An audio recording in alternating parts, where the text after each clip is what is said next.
সকাল সকাল চলে এলাম ছাদে পেঁপে পাড়ার জন্য, কারণ দিদিরা বাড়ি যাবে, তাই ভাবলাম টাটকা টাটকা দুটো পেঁপে পেড়ে দিই, তাই পেঁপে পাড়তে এলাম। তো জামাইবাবু উঠবে বলছিল এখানে, কিন্তু আমি বললাম না, পড়ে যেতে পারেন, আমি উঠে পেরে দিই, কারণ আগের দিন আমি একদিন পেরেছিলাম, তো গাছটা অতটা নড়বড়ে নয়, তো সেই জন্য ওভাবে ধরে আর কি দুটো পেঁপে পেরে নিলাম।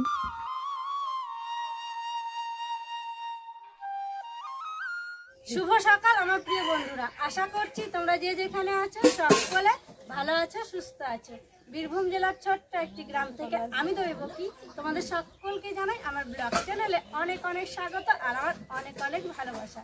তো বন্ধুরা, উঠেছি সকাল সকাল, আর রুদ্রবাবা তো সকালবেলায় উঠে মাঠে চলে গেছে গম ফেলার জন্য।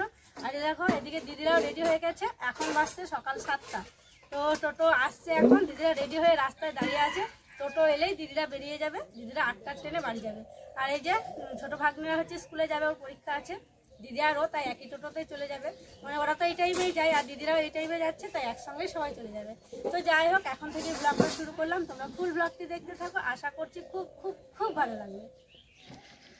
আজকের দিনটা তবু একটু ভালো আছে, কুয়াশা নাই। যাইব আবার আসিয়েন, আরাধ্যা আবার এসো, দিদি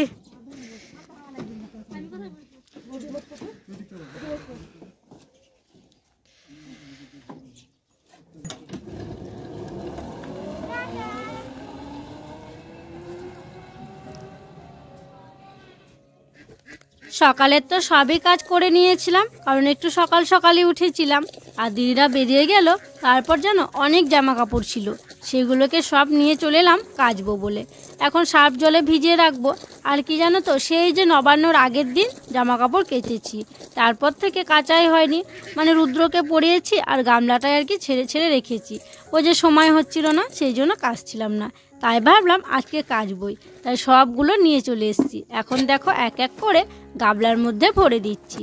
আর ওই যে বরণ করেছিলাম ওই শাড়িটাও কেচে দিলাম, শুধু জল কাচা করলেও হতো, তবে কি বলো তো, সিঁদুর লেগে গেছিলো খুব, সেই জন্য ভাবলাম একটু সার্ফ দিয়ে দিই, তাই সার্ফ দিয়ে ওটাকেও ভিজিয়ে দিলাম। আর জানো বন্ধুরা, রান্না করব কিন্তু বাড়িতে ঘুঁটে নেই। এই যে জামা কাপড়গুলো ভেজালাম, এবারে আমি যাব ঘুঁটে আনতে।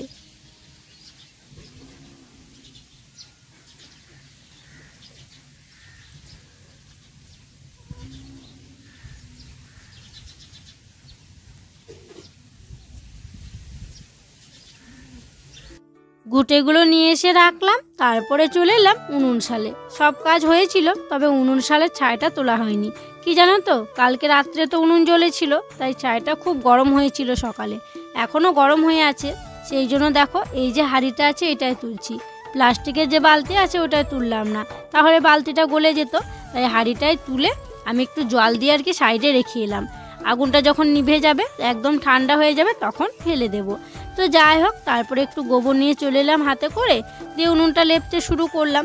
আজকে আর বালতিতে গোবর মাটি গুলিনি গো, শুধু হাতে করে গোবরই নিয়ে এসেছি। তো ওই গোবর দিয়ে গোটা উনুন শালটাকে লেপে দেবো। তো চলো বন্ধুরা, উনুন শালটা লেপতে লেপতে তোমাদের সুন্দর সুন্দর নামগুলো নিয়ে ফেলি। মুর্শিদাবাদ থেকে রূপসোনা দিদিভাই লিখেছে, ছেলেকে নিয়ে হসপিটালে ভর্তি আছি আর তোমার ভিডিও দেখছি, তোমার ভিডিওতে ছেলের নামটা নিও। ছেলের নাম হচ্ছে আয়ুষ। এই যে আয়ুষ সোনা, তোমার নামটা নিয়ে নিলাম, আর তুমি খুব তাড়াতাড়ি সুস্থ হয়ে ওঠো। পরের নামটি হচ্ছে রুদ্র। জানো, দুই দিদি ভাই তাদের ছেলের নাম নিতে বলেছে, আর দুজনেরই নাম হচ্ছে রুদ্র। এই যে রুদ্র সোনারা, তোমাদের দুজনেরই নাম নিয়ে নিলাম, আর তোমরা দুজনে খুব খুব ভালো থেকো গো। তো যাই হোক, দেখো তোমাদের সুন্দর সুন্দর নামগুলো নিতে নিতে আমার কিন্তু উনুন শালটা লেপা হয়ে গেছে। তারপরে আমি চলে এলাম ওই যে জামা কাপড়গুলো ভিজিয়েছিলাম সেগুলো কাচার জন্য, আর কাচতেও শুরু করে দিলাম। টাইম কলে জল চলছে, তাই ভাবলাম টাইম কলেই কেচে নিই, তাই দেখো কাচতে শুরু করে দিলাম। আর জানো, পুকুর ঘাটে যেখানে কাচতে যাই সেখানে প্রচণ্ড ছায়া আর খুব বাতাস, তাই ভাবলাম এখানে যখন রোদ আছে আর কলে জলও চলছে, তাহলে এখানেই কেচে নিই, তাই এখানেই কেচে নিচ্ছি। আর কি হয়েছে জানো, অর্ধেক জামা কাপড় আমার কাচা হয়েছে আর টাইম কলে জলও চলে গেছে। ভাগ্যিস বড় গামলাটা পেতে রেখেছিলাম, তাই এই জল দিয়ে আমার সব কাচা হয়ে গেছে। আবার হাঁড়িতেও কিছু জল রেখেছিলাম ওই স্নান করার জন্য, ওই জল আবার গামলাতে ঢেলে নিলাম, তারপর ওই জল দিয়ে সব জামা কাপড়গুলো কেচে নিয়েছি। আর জানো বন্ধুরা, কালকের ভিডিওর একটা কমেন্ট দেখে আমার খুব খারাপ লেগেছে। একদম মনের ভিতরটা কেঁদে উঠেছিল। একটা ছোট বাচ্চাকে কেউ যে এমনভাবে বলতে পারে আমি কখনোই ভাবিনি। কমেন্টটা করেছে কৃষ্ণা। সে লিখেছে, তোমার ছেলে তো ছেলে না, একটি ছোট মোটো রাক্ষস, 4 বছরের ছেলে, খাওয়া দেখে অবাক। তো তোমরাই বলো, কারো বাচ্চাকে যদি এমনভাবে বলা হয় তার মায়ের কেমন লাগে। তো তোমাদের সকলকে বলছি গো, তো আমি যদি কোনো ভুল করে থাকি, কোনো খারাপ কাজ করে থাকি, তোমরা আমাকে নিয়ে বলো, আমাকে কথা শোনাও। আমার ছোট বাচ্চাটাকে নিয়ে এভাবে বলো না গো। তো ও তো বাচ্চা, ও তো সবই খেতে চাইবে বলো, তাই বলে কি এভাবে বলতে হয়? আর যেই জিনিসটা খেয়েছে সেটা কিন্তু প্রায় মানুষই খায়, তাই বলে কি আমার ছেলে রাক্ষস হয়ে গেল? আর হ্যাঁ, এটাও বলেছো ভক্তি ভরে মা লক্ষ্মীকে প্রণাম করে জীব হত্যা করলে, এটাও আবার বৃহস্পতিবার। তো আমি কিছু করিনি গো, কোনো কাজে আমি করিনি, শুধু রান্নাটাই করেছি। কারণ আমি বাড়ির বউ, রান্নাটা কিন্তু আমাকেই করতে হতো, তাই আমি রান্নাটাই শুধু করেছি।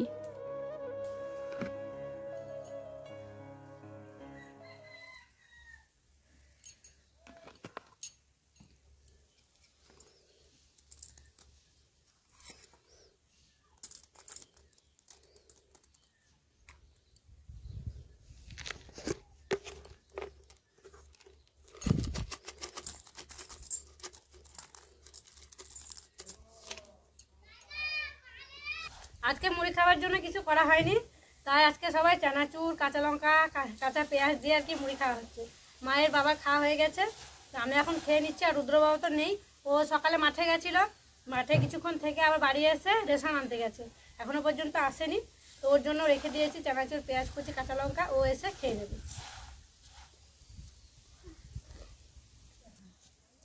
আর ভাগ্নি দেখো এখন স্কুল থেকে এলো, শাক নিয়ে এসছে, পিরিং শাক আর শিম বেগুন নিয়ে এসছে। তোমার মা কই আসেনি?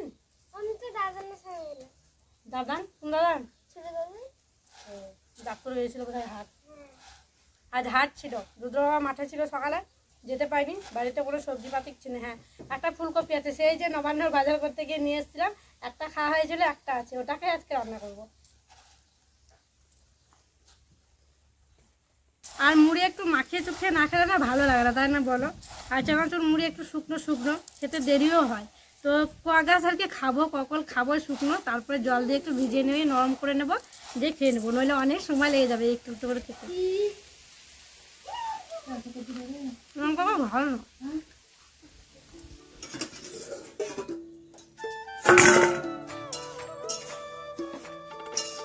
রুদ্র বাবা তো রেশন আনতে গেছিল, রেশন নিয়ে চলে এসছে। তারপরে এসে ও আজকে স্নান করে নিয়েছে, স্নান করে এসে রোদে বসে আছে। আর দিদি তো স্কুল থেকে এলো, স্কুল থেকে এসে মাকে স্নান করিয়ে দিচ্ছে। আর দিদি শাক নিয়ে এসেছিল, পিরিং শাকটা দিদি কেটে দিয়েছে।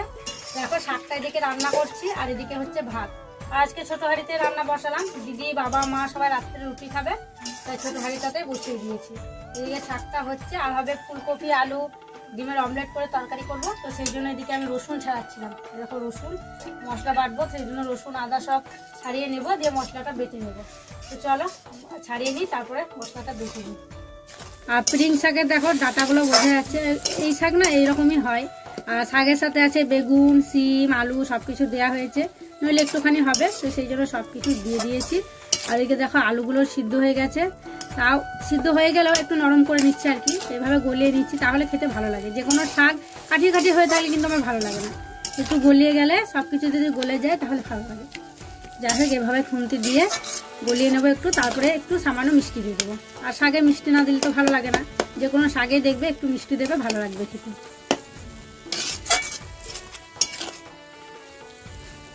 রুদ্র বাবা দেখো আজকে সকাল সকাল স্নান করে নিয়েছে, আর কোনো কাজও নেই, দিয়ে রোদে বসে আছে। বললাম মুড়ি খাওয়ার জন্য, বলছে এখন আর মুড়ি খাবো না, একেবারে ভাত হবে, দিয়ে ভাত খাবো।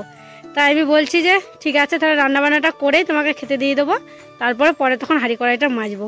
মা বসে আছে, ভাগ্নিও বসে আছে, এখন সবাই রোদে, রোদ ছাড়া কেউ মানে থাকছে না। সত্যি আজকে বেশি ঠান্ডা লাগছে, মানে ঘরে ঢুকতেই পারা যাচ্ছে না, ঘরে ঢুকছে আর গা কাটা দিচ্ছে। না, স্নান করার পর তো আরাম লাগে, রোদে বসলে পরে ভালো লাগে, না করলে পরে বেশি ঠান্ডা লাগবে পরে। তো যাই হোক, ওদিকে আমার আর কি ঝোলটা করলে হয়ে যাবে। রান্নাবান্না শেষ হলো, আর এই যে কাঠটা দেখছো, কাঠটা উনুনে ভরে দিয়েছিলাম, কিন্তু রান্নাবান্না তো শেষ, আর তো দরকার লাগবে না, তাই কাঠটাকে বের করলাম। কিন্তু ভাবছি এটাতে আগুন আছে, এখনো কোথায় রাখবো, চারিদিকে তো খড় ধান এসবগুলো আছে, তাই কোথায় রাখবো সেটা চিন্তা করছি। ভালো করে জল দিয়ে আগে ভেজাতে হবে, মানে এক বালতি জল এনে এটাকে ডুবাতে হবে, তারপর রাখা যাবে। এই এত বাতাস দিচ্ছে, বাতাসের মধ্যে যেখানে সেখানে কিন্তু আগুন রাখা যাবে না, তাহলে হাওয়াতে কিন্তু ধরে যেতে পারে। তো সেই জন্য আপাতত এখন উনুনশালার পাশে এখানে রেখে দিচ্ছি। এক বালতি জল আনবো, এটাকে চুবাবো, গোটাটা ভিজাবো, তারপরে হচ্ছে রেখে দেবো। চলো জলটা নিয়ে আসি, তারপরে ওটাকে ভিজিয়ে রেখে দেবো আর উনুনশালে আর কি নেতাটা দিয়ে দেবো। আর এটা হচ্ছে মাছ ভাজা, মানে ছিপ ফেলতে গেছিলো দিয়ে একটা মাছ পেয়েছে, তাই মাছটাকে পেঁয়াজ দিয়ে পুরপুরি করে দিলাম। রান্না হওয়া মাত্রই দেখো রুদ্র বাবাকে দিয়ে দিয়েছি গরম গরম ভাত তরকারি। তো চলো তোমাদেরকে দেখাই কি কি রান্না করেছি, আগে তো বলেছি আর একবার দেখাই। এই দেখো এখানে আছে পিরিং শাক, আর আছে পেঁয়াজ দিয়ে মাছ দিয়ে ভাজা, আর ফুলকপি দিয়ে আলু দিয়ে ডিমের অমলেট করে তরকারি। খেয়ে নাও, রুদ্র বাবার খাওয়া হবে, তারপরে আমি হাঁড়ি কড়াই মেজে নিয়ে আসবো, তারপরে তখন আমরা খাওয়া দাওয়া করবো। রুদ্র বাবার খাওয়া হয়ে যাওয়ার পর আমরা সবাই খাওয়া দাওয়া করে নিয়েছিলাম। তারপরে আমি গেছিলাম পুকুর ঘাটে বাসনগুলো মাজতে। এসে দেখছি দাদু নাতিতে উঠোনে দেখো শতরঞ্চি পেতে হচ্ছে রোদে শুয়ে আছে। দুজনে রুদ্রকে বলছি চলো ঘরে শোবে, ও বলছে না আমি আজকে দাদুর কাছে শোবো, রোদেই শোবো। আর বালিশ দুটোও নিয়ে এসছে, ওর বালিশটাও নিয়ে এসছে আর ওর বাবার বালিশটা নিয়ে এসছে। খাওয়া দাওয়া করার পর কিছু জামা কাপড় ছিল সেগুলো তুলেছি, তোলার পর গুছিয়ে রেখেছি। জল ভরা, ঝাড় দেওয়া এইসবগুলো করার পর আবার কী কাজ, সেই যে বিকেলবেলা রসুনে জল দেওয়া, শাকে জল দেওয়া, তাই যাচ্ছি মাঠে। আর তোমরা কমেন্ট করে বলেছো, কালকেও কমেন্ট করে বলেছো যে কেমন হচ্ছে না হচ্ছে আমাদেরকে দেখাবে। আগেও দেখিয়েছিলাম, তাই আবার কমেন্ট এসছে, তাই আবার যাচ্ছি দেখানোর জন্য। নিয়ে নিয়েছি বালতি, এই দেখো 4টে বালতি নিয়ে নিয়েছি। রুদ্র বাবা আগে আগে যাচ্ছে আর আমি যাচ্ছি পিছনে পিছনে। তো চলো যাই, গিয়ে দেখাই তোমাদেরকে কেমন হয়েছে। হ্যাঁ সেই নবান্নর আগে জল দিয়েছি, সেই দিন বৃষ্টি হয়েছিল নবান্নের পরের দিন বলে দিতে হয়নি, যদি বৃষ্টিটা না হতো জল কিন্তু লাগতো একদিন। তো দেখো বন্ধুরা ধনে গাছগুলো কি সুন্দর বেরিয়েছে, দেখো দেখো। আমরা তো আর একদিন এসেছিলাম, সেদিন তো ধনেগুলো বেরোয়নি, আর আজকে দেখো খুব সুন্দর কিন্তু বেরিয়ে গেছে, কি সুন্দর বেরিয়েছে। আর কয়েকদিন পর বড় হয়ে যাবে কিন্তু, বলো কি সুন্দর হয়েছে দেখো ধনেগুলো। আমি তো ভেবেছিলাম ধনেগুলো হবেই না, কারণ তখন বেরোচ্ছিলই না। তো চলো ওদিকে যাই, রসুনগুলো তোমাদেরকে দেখাই কেমন হয়েছে। এই দেখো রসুনগুলো দেখো, এগুলো কি আমাদের রসুন মনে হচ্ছে? দেখো কতটা বড় হয়ে গেছে, মনে হচ্ছে আমাদের নয়, আগে লাগানো মনে হচ্ছে। কত বড় বড় গাছ হয়েছে দেখো, এই যে এই গাছগুলো দেখো কত বড়, কতটা বড় হয়ে গেছে গাছগুলো, তাই না? এগুলো আগে লাগিয়েছিলাম, এগুলো অনেকটা বড় হয়ে গেছে। ওই দেখো পাশের জমি যা আছে যাদের, তারা কিন্তু আমাদের আগে লাগিয়েছিল, ওদের সমান হয়ে গেছে আমাদের এগুলো একদম। যে শুধু শাক দুটো দেখো, শাকগুলো তো দারুণ হয়েছে। পালং শাকটা দেখো কি সুন্দর বেরিয়েছে। এবার বোঝা যাচ্ছে যে পালং শাক, মানে আগের দিন যখন এসেছিলাম বোঝা যাচ্ছিল না যে কি এগুলো। এবার মনে হচ্ছে পালং শাকের মতো পাতা হয়ে গেছে দেখো, এখন দেখে চেনা যাচ্ছে যে এটা পালং শাকই বটে, আর আগের দিন কিন্তু বোঝা যায়নি। শাকগুলো কিন্তু খুব সুন্দর হয়েছে। ওদিকে আমার পনকা শাকটা দেখাই, সবই যখন দেখাচ্ছি তোমরা তো সবই দেখতে চেয়েছো, সবই দেখে চলে এসছি। এই দেখো পনকা শাক, এই দেখো এটা বড় হয়ে গেছে, এদিকে এটা বড় হয়ে গেছে, 3-4টে পাতা হয়ে গেছে বড় বড়, মানে আর 2-3 দিন জল দিলেই খাওয়া যাবে। এরকম এখানটায় অনেকটা বেরিয়েছে, দেখো কি সুন্দর হয়েছে। দেখো শাকগুলো সব কিন্তু ভালো হয়েছে।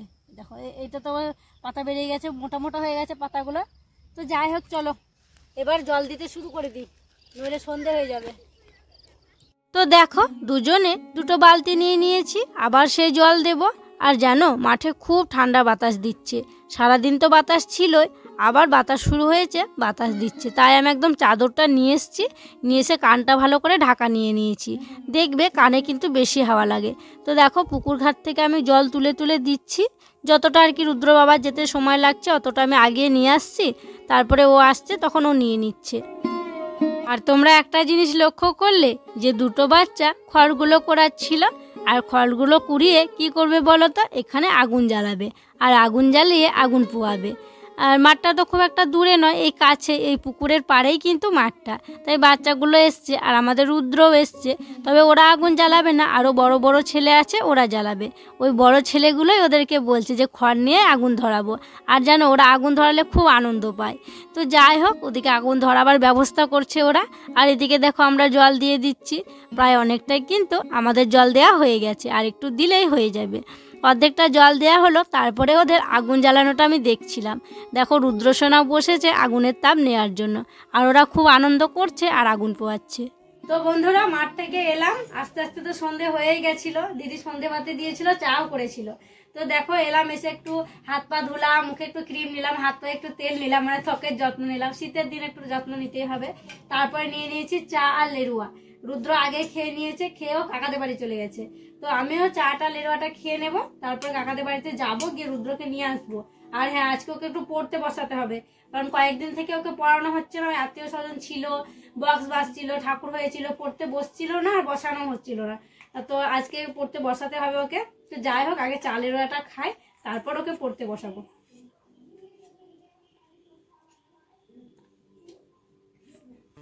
চা খেয়ে রুদ্রকে পড়তে বসিয়েছিলাম, ওকে পড়ানো হলো। তারপর দেখো আটা মাখতে শুরু করলাম। রুটি খাবে, ভাগ্নি খাবে, দিদি খাবে, বাবা মা খাবে, রুটি হবে 10টা মতো রুটি করবো। তো এইটুকু আর কি আটা মেখে নিলাম। আর রুদ্র দেখো এসে বসে আছে, ওর টুপিটা পরছে না, ওর বাবার টুপিটা পরে বসে আছে। আর আজকে পেপার বের করলাম, মানে বেলার সময় তলে দেওয়ার জন্য, এই যে এই চাটুর তলে দেবো। তোমরা অনেকে বলেছো পেপার পেতে দেওয়ার জন্য, তো পাতা হয় না, পাতি না। এখন শীতের দিন তো এই যে এটার উপরে বসেছি, এটার উপরে পড়বে, সেই জন্য আর কি পাতবো। তো যাই হোক, আটাগুলো মাখবো, মেখে বেলবো, তারপরে রুটিগুলো করতে হবে। হ্যাঁ, আটা নিবা? তো চলো তাহলে আজকের ব্লগটা বড় করছি না, এখানে বিদায় নিচ্ছি। তোমরা সকলে ভালো থেকো, সুস্থ থেকো। আর যারা নতুন বন্ধু হয়ে আমার এই ভিডিওটি দেখছো, তাদেরকে আমার পাশে থাকার জন্য অনুরোধ করছি।